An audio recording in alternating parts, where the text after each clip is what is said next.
Hello guys, welcome back to my new blog video. मैं रोशन और आप सभी देख रहे हैं रोशन व्लॉग ब्लॉग चैनल। तो आज मैं आ चुका हूँ बिहार के गोपालगंज ज़िला में। गोपालगंज ज़िला में माँ थावे वाली का धाम है। यही थावे वाली धाम के बारे में पता करेंगे और यहाँ बहुत सारी मान्यताएँ हैं, बहुत सारा रहस्य है। इन्हीं सब चीज़ों के बारे में जानेंगे कि माँ कारू कामाख्या से चल के माँ थावे धाम क्यों आई, किस लिए आई, क्या कारण था उनको आने का यहाँ पे। इन सब चीज़ों के बारे में जानेंगे। यहाँ के प्रधान पुजारी हैं संजय बाबा से बात करेंगे और उनके बारे में जानेंगे।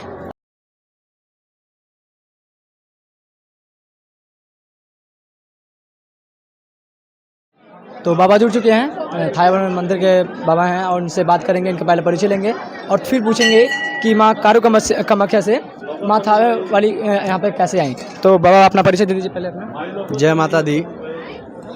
आपके चैनल के माध्यम से मैं संजय पांडे, प्रधान पुजारी थाव दुर्गा मंदिर, जो भी दर्शक देख रहे हैं सबका माता जी कल्याण करें। यह कहानी जो है चेरोकाल के समय का है। चौल वंश, जिसको हम लोग कहते हैं चौल वंश, उस समय का है। लगभग 1000 वर्ष पहले की घटना है।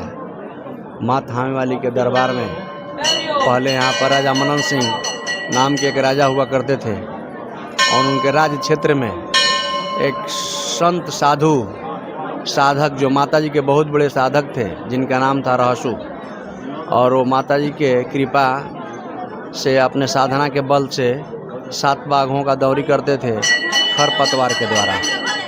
खरपतवार जंगल से काट के लाते थे और उससे बाघों द्वारा दौनी करके और ज़रूरतमंद लोगों को, गरीब लोगों को वितरण करते थे। यह बात राजा के सैनिक ने आकर के बताया कि राजन, उस समय यहाँ इस क्षेत्र में बहुत बड़ी अकाल पड़ी हुई थी और उस अकाल में एक एक अन्न के लिए लोग मोहताज थे और उस समय रहसु गरीबों में बहुत ज़रूरत से ज़्यादा अन्न वितरण कर रहे थे। राजा को सैनिक आकर के बताए कि राजन, आपके राज दरबार में क्षेत्र में एक साधु हैं और इस तरह से घटना घटित हुआ है और वह खरपतवार से बाघों द्वारा दौनी करते हैं, उसमें से चावल निकलता है और वह गरीबों में बांटते हैं। राजा को देखने का जिज्ञासा हुआ और स्थल पर जाकर के देखे, स्थिति सही पाए और स्थिति सही पाने के बाद अपने राज दरबार में लौट कर आए और मंत्री को भेज करके रहसु को बुलवाए।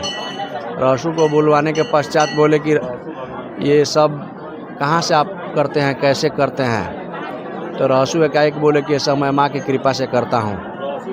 तो राजा को विश्वास नहीं हो रहा था कि ये सब माँ के कृपा से आप इतने बड़े चमत्कार जो कर रहे हैं, बाघों से दौरी, नाक का रस्सी, नाक का कोड़ा और खरपतवार से अन्न निकालना, चावल निकालना, यह बहुत बड़ी चमत्कार है। राजा को विश्वास नहीं हुआ। राजा बोले कि झूठ बोल रहा है, कहीं से रात में लाता है और दिन में कुछ और दिखाता है। बोले कि ठीक है, तो माता को दिखाइए। रहसु बोले कि ये संभव नहीं है, हम लोग या हमारे परिवार के कोई भी बचेगा नहीं, सब लोग नष्ट हो जाएगा। राजा बोले कि नहीं ठीक है, आप माता जी का दर्शन करवाइए, बचेगा नहीं बचेगा वो तो ऊपर वाला जानते हैं, आप अभी माता जी का दर्शन करवाइए। राजा जिद करके बैठ गए, इसलिए लोग कहता है कि राजा जिद्दी थे। राजा जिद करके बैठ गए। राजा कहाँ के हैं अभी? अभी राजा, उस समय राजा यहाँ मनन सिंह हुआ करते जी, वो अभी नहीं है। अभी जिस समय हम लोग बात कर रहे हैं यहाँ हथुआ महाराज, अभी उनका वंश चलता है? नहीं, कुछ नहीं है, उनका कोई वंश नहीं चलता है। कहानी हथुआ राज में क्या है? हाँ, हथुआ राज का वंश चलता है, उनके कुल देवी हैं। हाँ, अभी कहानी को पूरा कर लेते हैं, उसके बाद फिर आते हैं आगे जी। तो राजा जो है जिद कर दिए, रहसु माँ कामाख्या को ध्यान किए और माँ कामरूप कामाख्या से चली अनेकों जगह रुकते हुए, कलकत्ता, पटना, आमी और बगल में घोड़ाघाट है, इसी ज़िला में है, 5 किलोमीटर दूर है यहाँ से। वहाँ जब भगवती का आसन आया तो यहाँ आंधी और तूफान आया, उसमें किला ढहने लगा, हाथी घोड़े गिरने लगे। तो रहसु बोले राजा से कि राजन, ये सब भगवती का आगमन का प्रतीक है और हम लोग आप भी मान जाएंगे, आप अब भी मान जाइएगा तो हम लोग बच जाएंगे, हमारा मामूली नष्ट हुआ है, सब कुछ बच जाएगा। तो राजा बोले कि नहीं, हमको दर्शन करवाइए। फिर विवश होकर के रहसु माता का ध्यान किए और माँ आई, रहसु का मस्तक फटा और दाहिना हाथ का दर्शन हुआ राजा को, उतना ही दर्शन किए राजा, और राजा का मोक्ष हो गया, उनका सब कुछ नष्ट हो गया। यहाँ पर रहसु भी समाप्त हो गए। बहुत दिनों तक यहाँ माता का आसन जो है इसी जंगल में वीरान पड़ा हुआ था। उसके बाद से यहाँ बड़हरिया के राजा जो थे काबुल नरेश, उनका आधिपत्य हो गया इस क्षेत्र पर, और यह क्षेत्र जो है उनके अधीन हो गया। तो वो बहुत क्रूर राजा थे, बहुत क्रूर राजा थे, और हिंदू धर्म से उनको कोई लेना देना था नहीं। भगवती जो है वो हथुआ महाराज को स्वप्न दिखाई। उस समय हथुआ महाराज के लोग हुसेपुर में राजा थे। हुसेपुर के गढ़ जो है वहीं के हम लोग हैं, हुसेपुर के राजा थे। उनको स्वप्न दिखाई कि आप आइए और हमारा मंदिर बनवाइए, यहाँ पूजा पाठ करवाइए, मैं इस जगह पर पड़ी हूँ। स्वप्न में ही राजा और भगवती को बात हो रहा है कि हम जहाँ आप हैं वहाँ वो मुस्लिम राजा का क्षेत्र है, उससे युद्ध करना पड़ेगा। बहुत बड़ा राजा है वो, बहुत अत्याधुनिक हथियार है उसके पास, हम लोग लाठी भाला वाले हैं। तो बोले कि हमारा कृपा रहेगा आपके साथ, हमारा आशीर्वाद रहेगा, आप आइए और इस जगह पर विजय होगा आपका। जिस तरह से भगवती का मार्गदर्शन हुआ उस तरह से राजा वहाँ से आए और बड़हरिया के राजा से युद्ध हुआ। पहले दिन में ही 3-4 परगना जो है वो जीत गए। जीतने के बाद से दूसरे दिन युद्ध हुआ। दूसरे दिन युद्ध में काफ़ी हद तक बड़हरिया के राजा को जीत गए, लगभग जीत गए। जीतने के बाद से उस दिन काफ़ी बड़ा युद्ध हुआ, हरास हो गया, और इसी जंगल में आकर के राजा का पड़ाव गिर गया और लश्कर के साथ यहीं पर सो गए। जिस जगह पर राजा सोए थे वहीं स्वप्न हुआ कि राजन जिस जगह पर आप सोए हैं उसी जगह पर नीचे मैं पड़ी हूँ, और हमारा मूर्ति निकलवाइए, मंदिर बनवाइए, पूजा पाठ करवाइए।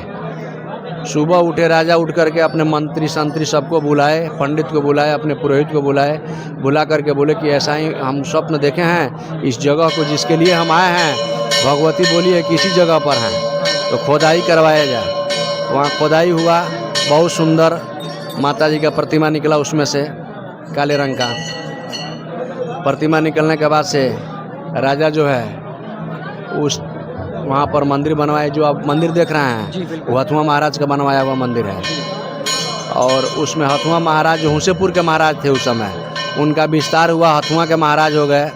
और उस समय से यहाँ के भगवती को कुल देवी के रूप में पूजा होती है, उनकी प्रथम पूजा यहीं होती है उनकी। अभी भी उन लोगों का साम्राज्य है? हाँ, अभी वो लोग आते हैं, जब भी हथुआ आना हुआ तब भी आते हैं। माता जी की कृपा उनके परिवार पर बहुत रहता है, और यहाँ की विधि व्यवस्था में भी बहुत सहयोग है। मंदिर का रंग पेंट जो भी है उनके द्वारा किया जाता है।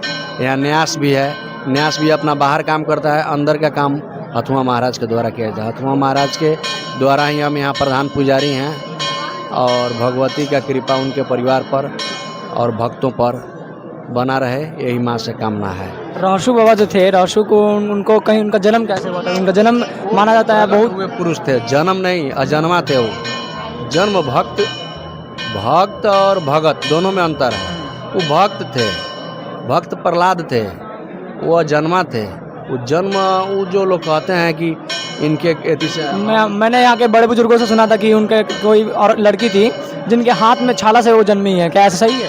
ये सब दंत कथा है। दंत कथा है ये? हाँ, ये सही नहीं है ना, हम कैसे सही कहें? हम हमारे पूर्वज जो हमको बताते आए हैं जी कि ऐसा ऐसा घटना है, वैसे ही हम भी बता रहे हैं आपसे। मंदिर में कौन कौन से दिन मंदिर बंद नहीं रहता है ना?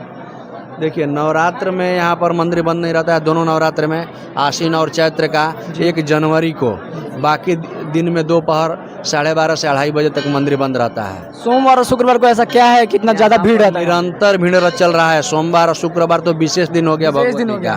माता जी का विशेष दिन है। अभी इस समय जनकपुर का फेस्टिवल चल रहा है। अभी कुछ दिन यहाँ हमारे यहाँ लोक पर्व है, पीड़िया का पर्व चला है। अभी ये इसमें लोग भक्तों का आना जाना है। अभी इसके पहले आपका चुनाव था, चुनाव में भी काफ़ी लोग आते जाते थे। उस समय छठ था, दिवाली था। जैसे जिस तरह का फेस्टिवल पर्व पड़ता है उस समय विशेष रूप से भीड़ होता है, और कंटिन्यू शुक्र सोमवार को यहाँ भीड़ रहता है, रविवार को। जी, आपसे मिलकर अच्छा लगा पंडित जी। जय माता। जय माता दी। तो आशा करता हूँ कि आप सभी को मैं थावे मंदिर रहस्य के बारे में संपूर्ण जानकारी दिया है। अगर वीडियो आप लोगों को अच्छा लगा हो तो वीडियो को लाइक करके चैनल को सब्सक्राइब जरूर कर लीजिएगा और बेल आइकन को भी प्रेस कर दीजिएगा। मिलते हैं अगले ब्लॉग वीडियो में, तब तक के लिए बाय बाय।